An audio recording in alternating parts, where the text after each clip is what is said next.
Well, hello, this is Adam, and welcome back to Rare Classic Cars. As you can see, the weather here is not really cooperating, or, well, it's cooperating depending upon the vehicle that I want to talk about. So today, because this is really the first day we're having a decent amount of snow here, I thought it'd be a perfect day to at least show a little bit of the capabilities of this first American or domestic crossover, and that's this AMC Eagle. Now, this is a 1982 four-door sedan. These vehicles came out in 1980, and in that year they just had full-time four-wheel drive. At this point they had the ability to select between two and four-wheel drive, although you had to stop the vehicle, pull a little tang, move this slider bar over from two to four-wheel drive. In later years they would go to actually shift on the fly capability. You could flip the switch from two to four-wheel drive and it would just basically change as you were driving. This is an interesting setup because it actually says in the manual that if you believe that you're going to encounter inclement weather like this, that you should switch to four-wheel drive before you set off, because it takes one full wheel rotation for the front hubs to engage. In other words, if you get stuck and the front wheels can't move, well, you're not engaging four-wheel drive. So a strange quirk about these Eagles, but they're very, very effective overall in the snow. And I don't salt my driveway, so this is harmless for this vehicle. I would not take it out on the roads with the salt, because while these did have 100% galvanized sheet metal in the exterior body panels, that was something that AMC was advertising at the time, and they did have factory Z-Bart rust proofing as well. Interestingly, the one part of the vehicle that is not galvanized is the underbelly and the rocker panels, which, where do you think all the salt goes? Well, there. I suppose it was more challenging to weld the galvanized metal, and maybe that's why they just employed it in the areas where you look on these Eagles. But long story short, you just don't want to drive these in the salt. If you drive them in the powdery snow like this with no salt, it's not going to hurt anything. In fact, it's a little bit fun. Unfortunately, they salt my subdivision here, whereas they didn't salt my last subdivision, so I'm confined to my driveway. Whereas in the last subdivision, it was fun to take this out. If we had a foot of snow, I would just go tool around the subdivision because it was fun, and everybody would look at me because I have really this strange looking vehicle that has four-wheel drive.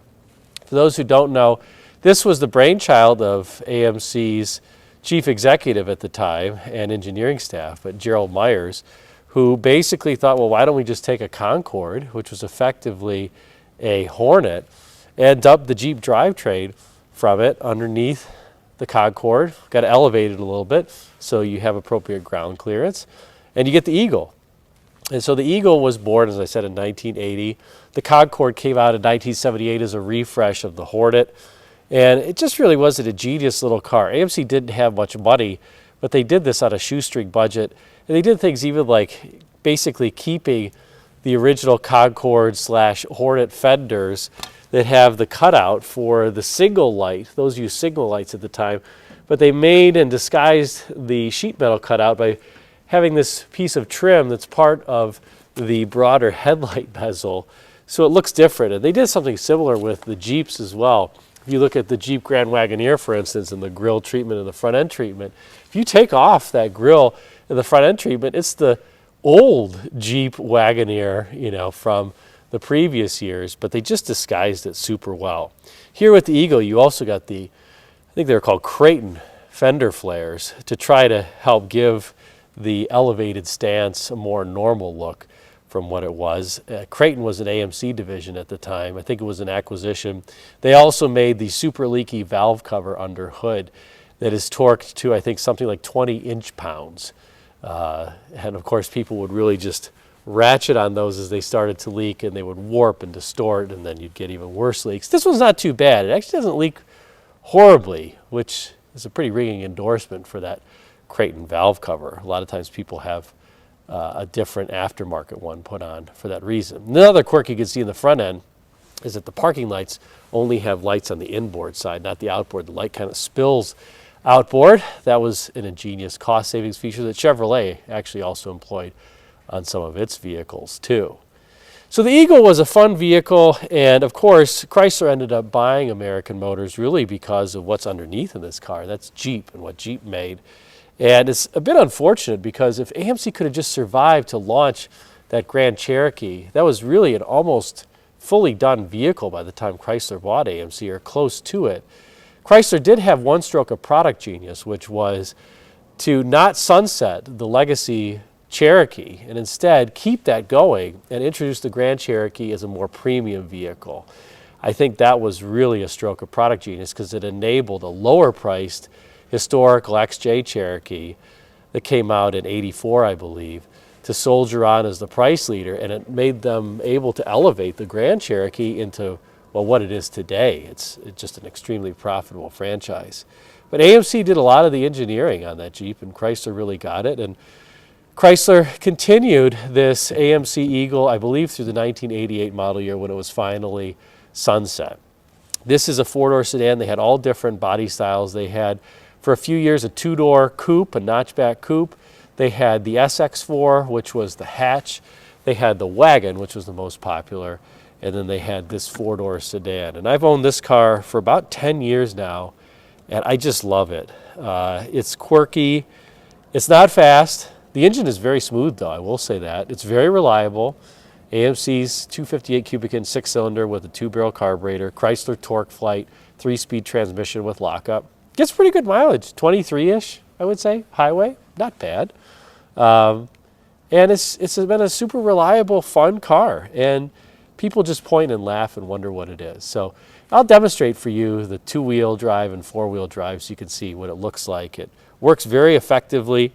This is a system in four-wheel drive that you can leave on full-time, which was very rare for the time and rare today. A lot of pickup trucks, as an example, or full-size SUVs, they have an auto setting for four-wheel drive. It's 4 high, 4 low, in addition to the two-wheel drive. And the auto is because it's really a part-time setup. You can't have four-wheel drive engaged full-time because you're going to start chattering the wheels on dry pavement and things like that because of how it's set up. This one, you can put in four-wheel drive and drive it on dry pavement, no issue. So it's pretty advanced, has a viscous coupling also, where the fluid becomes increasingly viscous as it detects more slippage between the front and rear, and that's what helps direct the power to the front and rear. So it helps actually not only under acceleration in inclement weather, but actually under braking too. If the rear's lock, that helps to start transfer some of the braking force to the front as well. So it had a lot of benefits. It works extremely well. There's no low on this transfer case. It's just kind of a one range. This was not meant for off-road, but it's really effective. And like I said, this car is just super fun to drive. You have a pretty modern seating position too, being up tall in the vehicle. Well, let's just take a look and see what the four-wheel drive looks like on some of this slicker pavement here on my unsalted driveway. Well, here we are in the Eagle and in two-wheel drive, and we'll take off, and you'll see the wheels are going to slip. It's probably a little bit hard to see. Unfortunately, the snow is not deeper here, but here we go. Let's take a look. You can see that back right wheel slip a little bit, and then I'll brake, and then we'll back up, and there we go. The wheels are slipping as I reverse as well. So that's the two-wheel drive setup. Now let's take a look at four-wheel drive. So now we will put it in four-wheel drive. And to do that, I just rotated this little lever over here, put it in four-wheel drive. We'll make sure that we're fully engaged. And now we can drive down the driveway without any wheel slippage in forward or reverse. So definitely helps, and I wish, like I said, the snow were deeper here. Maybe give me a few more days and I can show this in the deeper snow. And here, by the way, is the four-wheel drive lever in this Eagle.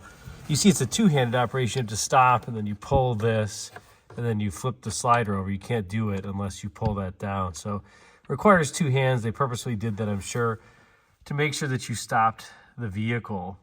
But again, very effective. Later, you would see this switch would not have this, it wouldn't have it. You could just flip between two and four-wheel drive. In the 1980 version, didn't have this part-time selection. So by 1982, it was introduced, and again, very effective. You can see this is basically the Concord instrument cluster. And I do find a couple funny things about it. This does have a floor shifter from a Ford in it, the Ford Mustang.